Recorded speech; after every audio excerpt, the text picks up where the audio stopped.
Baby's first year is an important one for speech and language. A first word usually happens on a child's first birthday, more or less, but that is not when language first starts. Thousands upon thousands, millions of words have to be spoken to that baby, heard by that baby before that first word appears. The language learned in the first year builds a language base for years to come. A baby giraffe has just one day to learn a lot. He stands soon after being born, and his mother starts right away, encouraging him to first walk and then learn to run. By the end of the first day, the baby giraffe is running. What's the rush? It's a matter of survival. Lions are coming. That's the importance of an early start for giraffes.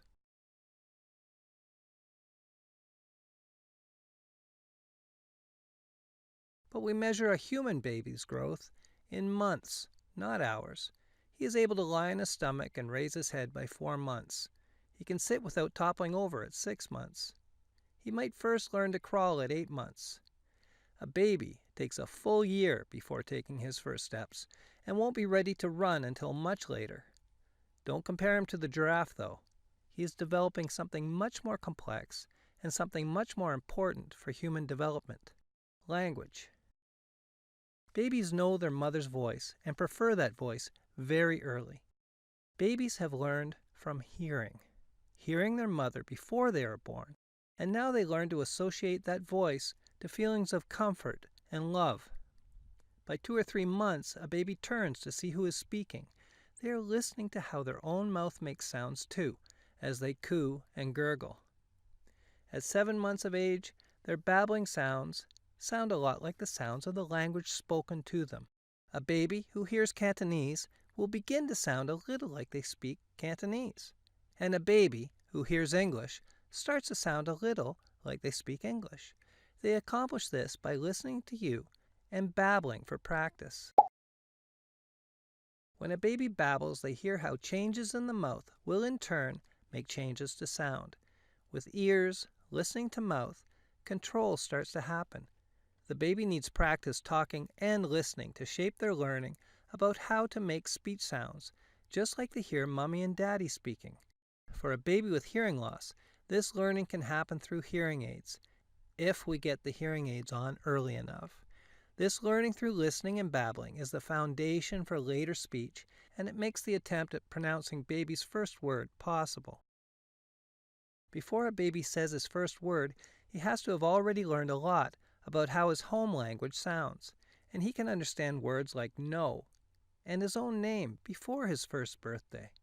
And the more babies hear and connect with language, the better they will grow. A large study showed that the number of words a baby hears between 2 and 6 months of age predicted their overall language ability 1 to 2 years later. And it turns out that some babies hear a lot from their parents and others hear very little. The baby of a parent that talks a lot hears more than 20,000 words a day. The baby of a parent that talks very little hears only about 6,000. Now that's a big difference.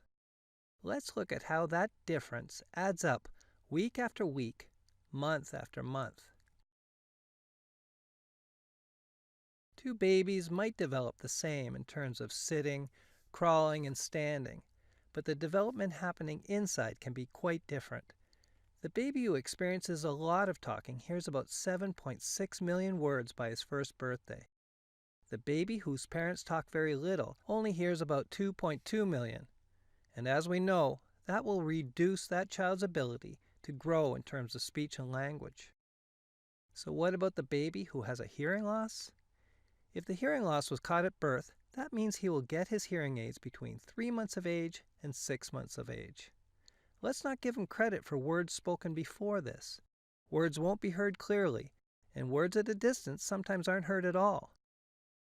If his parent is low average in the amount they talk, this baby might only hear 1.7 million words by his first birthday. What if this parent also has trouble keeping hearing aids on, and the hearing aids end up on and working only half the time? This brings the number to less than 1,000,000. 8 times less than the baby who has been hearing since birth and who has a parent who talks to him a lot. But let's look at this again. What if the parent keeps the hearing aids on whenever the child is awake, and the parent talks a lot, just like the parents who talk at the top of the average range? Now, at 1 year, this baby has had a good chance to listen and to learn about the language of the home. So, what's the rush? How important is it to get a baby up and running in terms of speech and language before his first birthday? Very important. Preschool is coming. The key is to keep hearing aids on. Remember, eyes open, ears on. And with hearing in place, engage your baby in lots and lots of language. That's the importance of an early start for babies.